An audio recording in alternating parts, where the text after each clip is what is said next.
৳২৫০০ নিচে বাজারে gaming mouse খুঁজতে গেলে আমাদেরকে অনেকগুলো প্রবলেম ফেস করতে হয়। কানেক্টিভিটি ইস্যু থাকে, মাউস ভারী হয় এবং সেন্সর ইস্যু তো থাকছেই।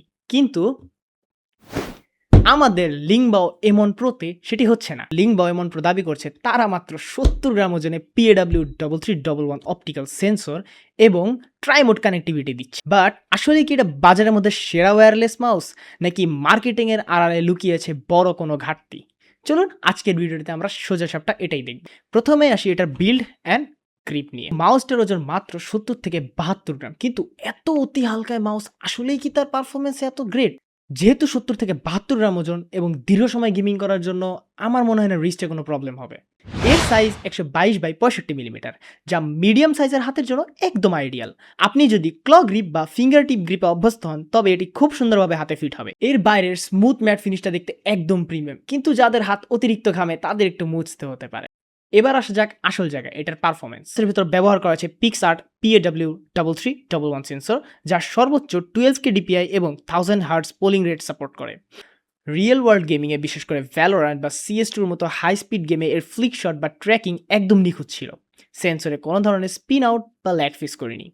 250 IPS ট্র্যাকিং স্পিড এবং 2.4 GHz মোডে 1 মিলিসেকেন্ড রেসপন্স টাইম থাকার কারণে ওয়্যার্ড মাউসের মতোই রেসপন্সিভ ফিল হয়।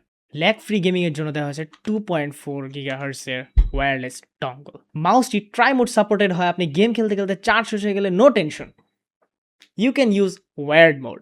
ওয়্যার্ড মোডে থাকা অবস্থায় আপনি গেম খেলতে পারবেন এবং মাউসেও চার্জ হবে। লিংবাও ক্লেম করে এই মাউস এক চার্জে 80 আওয়ারের মতো ব্যাকআপ দেয়।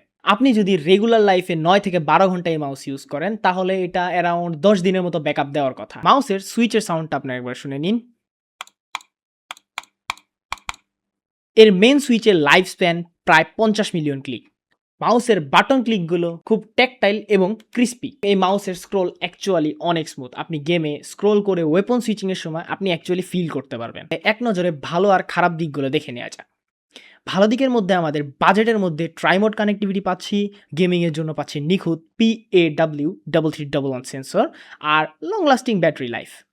কিন্তু খারাপ দিকগুলোর মধ্যে রয়েছে হাত অতিরিক্ত ঘেমে গেলে এর উপর ছাপ পড়ে যায়, কারণ এটা স্মুথি ম্যাট ফিনিশ, আর সাইড বাটন দুটি মেইন বাটনের মতো অতটা ক্লিকি না এবং অনেকটা নরম ফিল হয়েছে। সো ওভারঅল রিভিউ দিতে গেলে এই মাউসটা বাজারের মধ্যে আপাতত ২৫০০ টাকার মধ্যে লাইট ওয়েট, ট্রাইমোড কানেক্টিভিটি আর একটা ভালো গেমিং সেন্সর দিচ্ছে। তবে যদি বলা হয়ে থাকে তাহলে লিংবাও M1 Pro-কে অ্যাকচুয়াল ভ্যালু ফর মানি বলা যায়।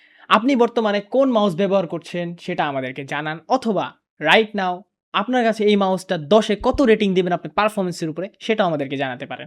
দেখা হবে পরের ভিডিওতে। আল্লাহ হাফেজ।